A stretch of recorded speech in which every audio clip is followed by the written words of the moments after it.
Welcome to our talk, Leave No Data Behind, Empirical Insights into Data Erasure from Online Services. My name is Emanuel Samudis. I'm a PhD student at the Technical University of Munich, and this study is a joint work with Eduard Rupp and Jens Großlachs, who are also at the Technical University of Munich.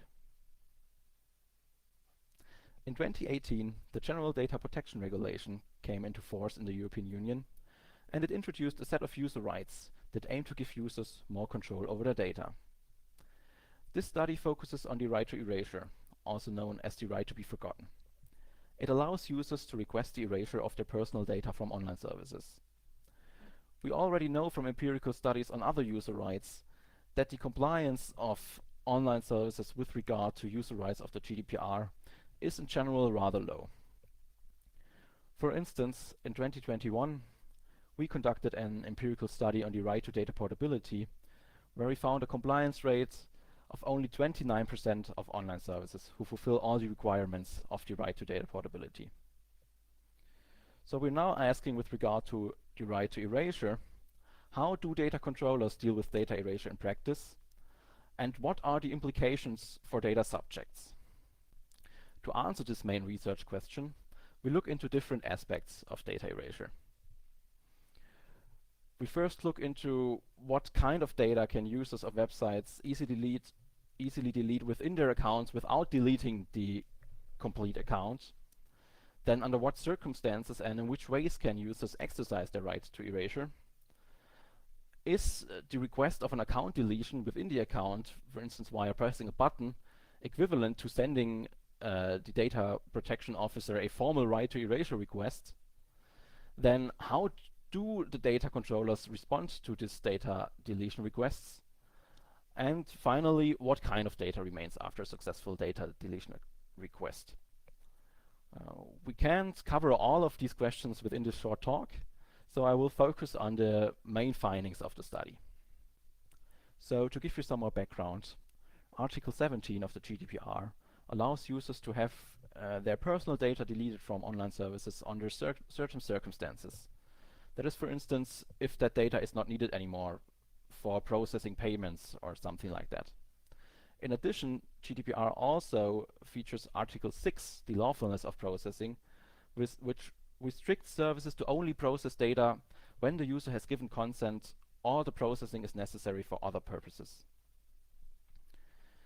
So, when it comes to the right to erasure, in contrast to other user rights, we could not directly observe whether services are compliant with this right or not. So for the right to data portability, one can simply request the exports of the data and then look into the data export if it fulfills all the requirements.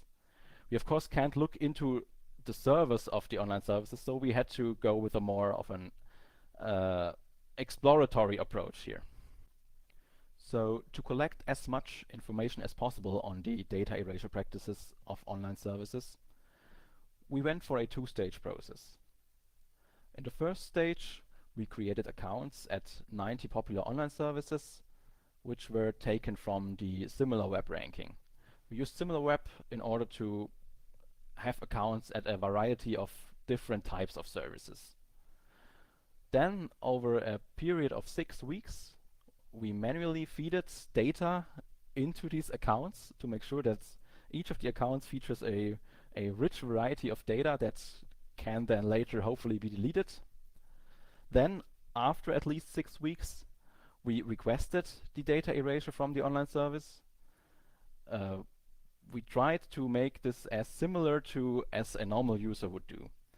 So when we found a dedicated button for this data erasure, which for instance could be called delete account or something similar, we used that button or a request form.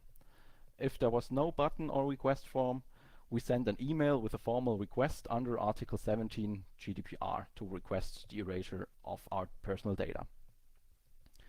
So after this process was done, we waited for 6 months or even longer, so we made sure that at least 6 months were gone. We then requested an export of our data under Article 15 GDPR, which is the right of access.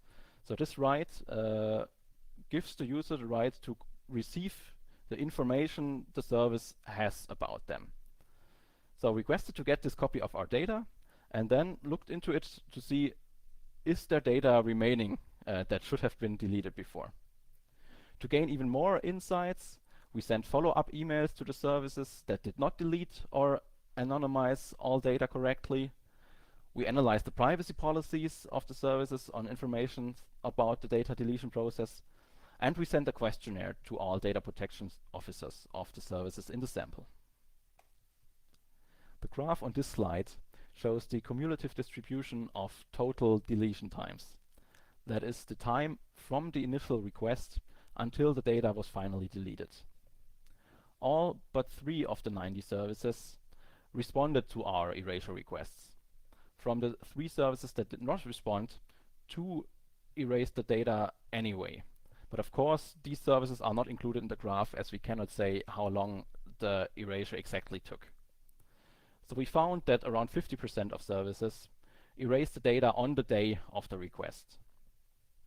The mean deletion time in our sample was 10.8 days. Notably, for 28% of services, there was a transition period after we requested the erasure, which was between 7 and 90 days. 19 services explicitly stated that within this transition period, the erasure can be cancelled. For instance, such cancellation can take place by logging into the account, and then the erasure is automatically cancelled. This table gives an overview of our results.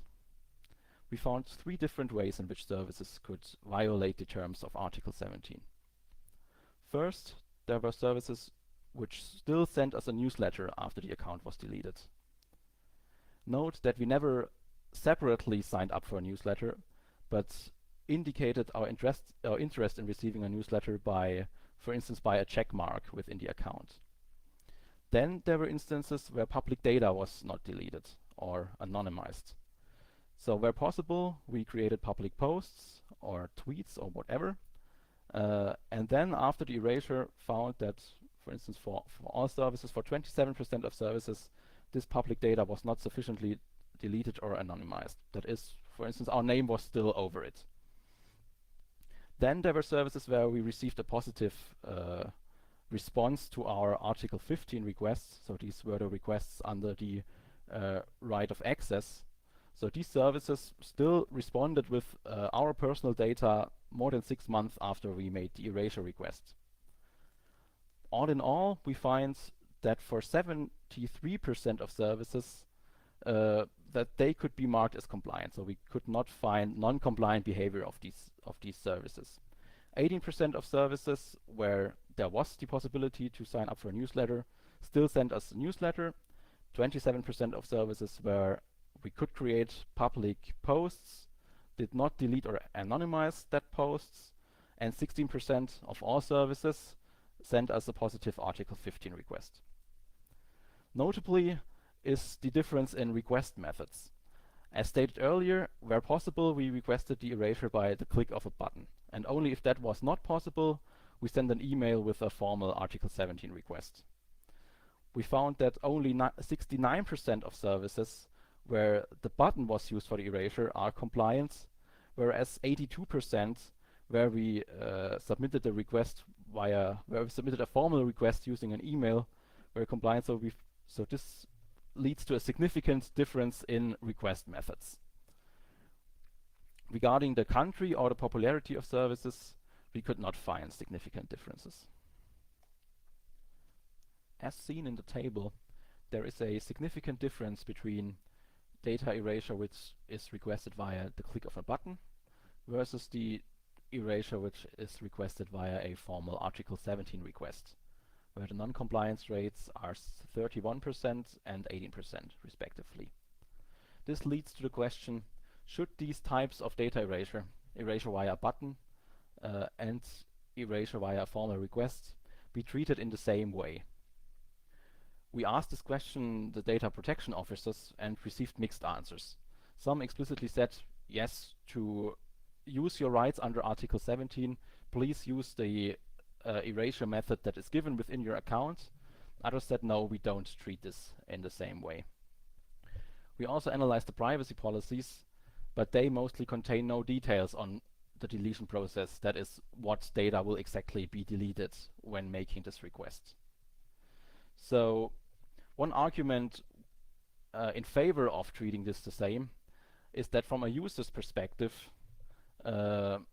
users typically will use that buttons. So if they aren't treated in the same way, online services have the incentive to offer that buttons in order to be able to keep more data, which goes against the intentions of the GDPR. In addition, GDPR also features its Article 6, which forbids processing without consent unless necessary. And one could argue that when a user requests the erasure of their account, then this might be interpreted also as revoking his or her consent to the data processing. So to wrap up, we find that at least 27% of online services are not compliant with the provisions of GDPR's Article 17, the right to erasure. In particular, we find that there is a high heterogeneity in the practices of online services. This makes it difficult for users to execute their rights, and in addition, in most cases, users receive no information on the scope of the erasure. So we propose two improvements. On the one hand, services should receive guidelines by the legislator on how to implement this right to erasure, and this regulation should be enforced more strictly. Then from a user's perspective, data erasure, the methods for data erasure requests should be accessible more easily, and services should be obliged to provide more information about the process itself. So that concludes our talk. Thank you very much for your attention.